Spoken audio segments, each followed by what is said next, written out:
سرخط مهمترین خبرها: پیشوای اسماعیلیان جهان در 88 سالگی درگذشت. آشوب در زندان وحدت: برادر محبوس کشته شده میگوید به فرضیه رسمی باور ندارد. و تبلیغات نامزدها به کرسی وکیلی هفته آینده آغاز می شود.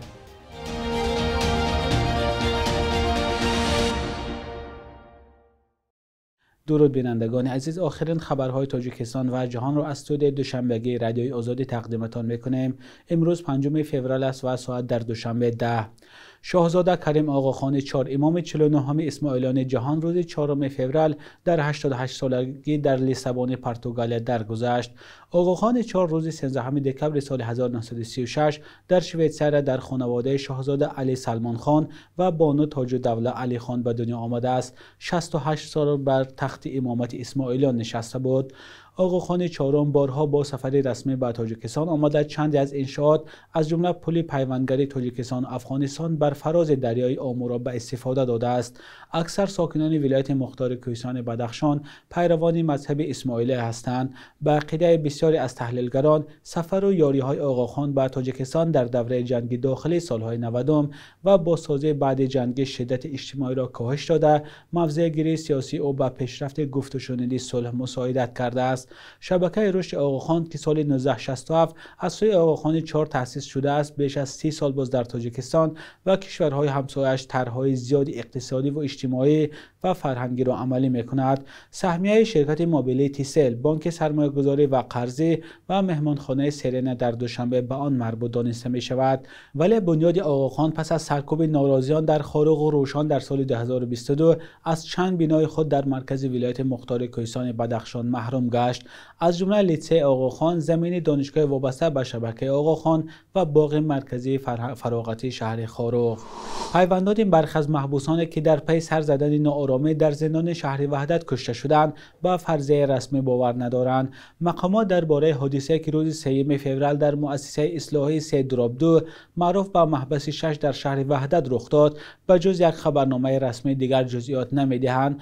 با معلومات رسمی 3 و غیر رسمی تا 7 محبوس کشته و چند کارمند زندان زخمی گشتند. مقامات میگویند که 9 زندانی پیشکی ابزار حمله را آماده نمودند و میخواستند با قتل پاسبانان از محبس فرار کنند، اما پیوندان برخی از محبوسان به این فرضیه باور ندارند. یکی از قربانیان حادثه سهراب حسنوف، برادر رحمت الله حسنوف، عضو جنبش اصلاحات و رشد تاجیکستان میباشد.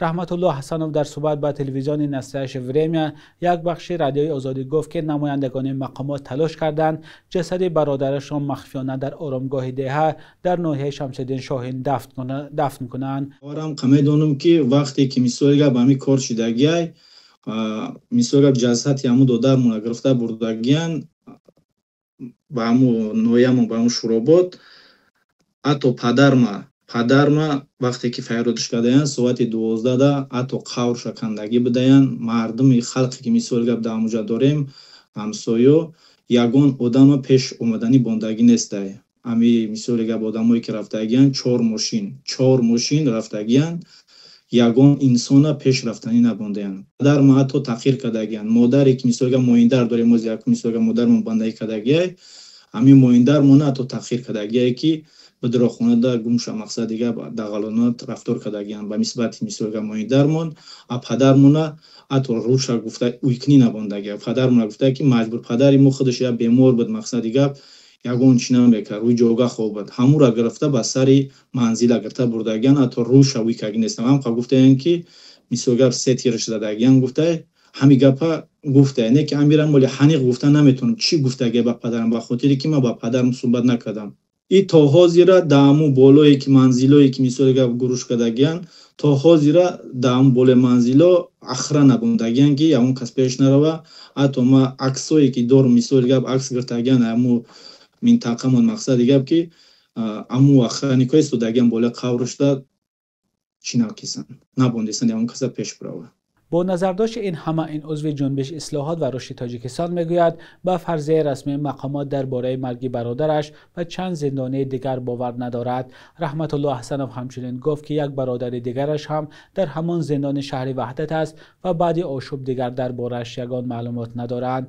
به جز سهراب حسنوف رادیوی آزادی تا این دم درباره یک زندانی دیگر کشته شده جمال الدین حسنوف معلومات به دست آورد. او سال 2017 از افغانستان به تاجیکستان آورده شده بود. یکی از پیوندانش روز 4 فوریه به رادیوی آزادی گفت جسد او را نمایندگان مقامات گراندند. درباره شرکت کنندگان دیگر آشوب معلومات دقیق نشر نشده است.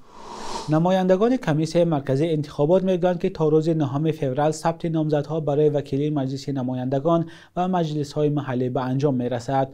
دو نماینده کمیسیون مرکزی انتخابات به رادیوی آزادی گفتند فعلا نامزدها حجت‌های خود را پیشنهاد کردند و در اسناد بعضی آنها کمبودهای هست که باید اصلاح شوند. در کمیسیون مرکزی انتخابات گفتند که تا آخر هفته روان به نامزدهای ثبت شده شهادتنامه میدهند و بعد از آنها حق دارند تبلیغات خود را آغاز کنند. قرار است انتخابات پارلمانی در تاجیکستان روز 2 مارس امسال برگزار شود. از 7 حزب سیاسی رسما ثبت شده در کشور نمایندگان 6 حزب نامزدهای خود را برای شرکت در انتخابات پیشبری کردند. حزب سوسیال دموکرات که یگانه حزب مخالف در کشور گفته می شود در انتخابات شرکت نمی کند. انتخابات های پارلمانی در تاجیکستان هر 5 سال برگزار می شوند. دفتر نهادهای دموکراتی و حقوق انسان سازمان امنیت همکاری در اروپا که 8 انتخابات را در تاجیکستان نظارت کرده است چند پیش گفت این کارزارهای مهمی سیاسی در تاجیکستان مطابق با معیارهای بین المللی و دموکراتیک و شفاف صورت نگرفتند. بینندگان عزیز، آیا شما به انتخابات می روید و اگر رفتید به کدام حزب آواز دادنید؟ لطفاً نظرتان را در زیر برنامه نویسید. پاسخهای نامشخص، تکراری و ناپوره رئیس نوی کمیته زبان و اصلاحات تاجیکستان ناراضگی برخی از روزنامه‌نگاران را در نشست خبری این نهاد به میان آورد. نشستی که به نمایندگان رسانه‌ها در 6 ماه 1 مرتبه امکان می‌دهد تا به سوال‌های خود از رهبران نهادها بواسطه پاسخ بگیرند. همکاران ما عبدالغنی عبدالوهاب و امیر ایسوف هم در نشست شرکت کرده این گزارش را آماده نمودند. 1 دقیقه وقت داریم. 2.5 ساعت دیگه. شما ساعت 8 محبوب من فکرم تمام شد وقتمون. برادران ارجمند عذر میخواهم. 3 دقیقه 5 دقیقه از وقت من گذشت. این پاسخهای سخیداد رحمت الله زاده رئیس نوی کمیته زبان و اصطلاحات تاجیکستان با روزنامه‌نگاران در نشست خبری 4 فوریه در شهر دوشنبه است. نشسته که به نمایندگان رسانه‌ها در 6 ماه 1 مرتبه امکان می‌دهد تا به سوال‌های خود پاسخ گیرند. از جمله سخیداد رحمت الله زاده به سوال روزنامه‌نگاران درباره نام‌های بحث برانگیز بعضی از اداره‌های دولتی از قبیل نقلیات خدمات رسان و مقامات اجرایی حاکمیت دولتی که این نام‌ها کی اصلاح می‌شوند چنین جواب داد. دایر به این مسئله‌ها کمیته زبان و اصلاحات کاربری کرده شده است. با توجه به اینکه وقت ما تمام شد ما در این مسئله کاربری کرده شدم. باور دارم که همه این مسئله ها جای خودش می‌یابد، حل خودش می‌یابد و هیچ چیز به نظارت نیست. نظارت شده است، بررسی شده است. این مسئله ها حل می‌شوند. ثق نشوید. تشکر. کمیته زبان و اصطلاحات تاجیکستان یکی از نهادهایی است که فعالیت آن از جمله در شبکه‌های اجتماعی همیشه مورد انتقاد قرار دارد و با آمدن سخیداد رحمت الله زاده به راهبری آن کاربران اظهار امید کرده بودند که مشکلات در ساحه زبان حل خود را خواهند یافت. امید جیهانی زبان پژوه تاجیک مقیم مسکو میگوید یکی از سبب‌های اصلی حل خود را نیافتن مشکلات زبان در تاجیکستان این شیوه مدیریت، انتصابی بودن راهبران و به تاثیر بودن خود کمیته زبان و اصطلاحات کشور است. به نظر می رسد که زور این کمیته با نهادهای دولتی نمی رسد و از این رو دامن رستوران ها را گرفتن که چرا منیوشون به زبان تاجیکی نیست یا نامشون به زبان خارجی است. خب اینا اول باید نهادهای دولتی را مجبور به تاجیکی سازی نامهایشون کنند، بعد از اون بروند دنبال رستوران ها و دیگر مؤسسه های خصوصی.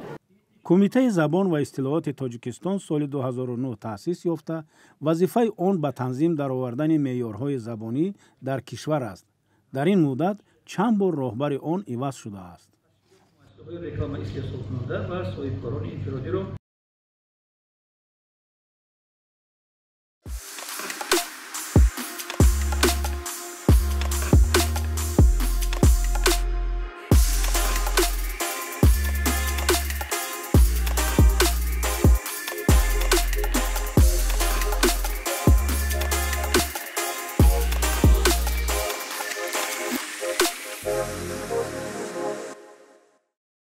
پرزیدنت آمریکا دونالد ترامپ بار دیگر پیشنهاد کرد که ساکنان نوار غزه برای همیشه این باریکه را ترک کرده و کشورهای همسایه کوچ بندند. ترامپ روز 4 فوریه در کاخ سفید و در حضور بنیامین نتانیاهو نخست وزیر اسرائیل نوار غزه را مکانی تخریب می‌شده نام برد. در این باره خبرگزاری رایترز، تلویزیون CNN و دیگر رسانه‌ها خبر دادند. با گزارش رسانه‌ها وقتی رئیس جمهور آمریکا از کوچاندن ساکنان غزه صحبت می‌کرد، بنیامین نتانیاهو تبسم کرد. دونالد ترامپ بار دیگر از اردن، مصر و دیگر کشورهای عربی خواست که ساکنان غزه را قبول کنند، چون به گفته پرزیدنت آمریکا باشندگان این باریکه به جز ترک خانه‌هایشان دیگر انتخاب ندارند. قبلا کشورهای عربی از جمله مصر و اردن قبول ساکنان غزه را رد کرده گفته بودند آنها باید در خانه‌هایشان بمانند. صبح امروز در بانک تجارتی تاجیکستان 1000 روبل روسی تا 114 سامانی ارزش دارد. $100 آمریکایی باشد به 1085 سامانی برابر است. بینندگان عزیز، این قربی که من برای شما گفتم قرب اسعار در بانک‌های تجارتی است. قرب رسمی که ما در اکران برای شما نمایش می‌دهیم قرب بانک ملی تاجیکستان است که می‌تواند از نرخ اسعار در بانک‌های تجارتی فرق کند.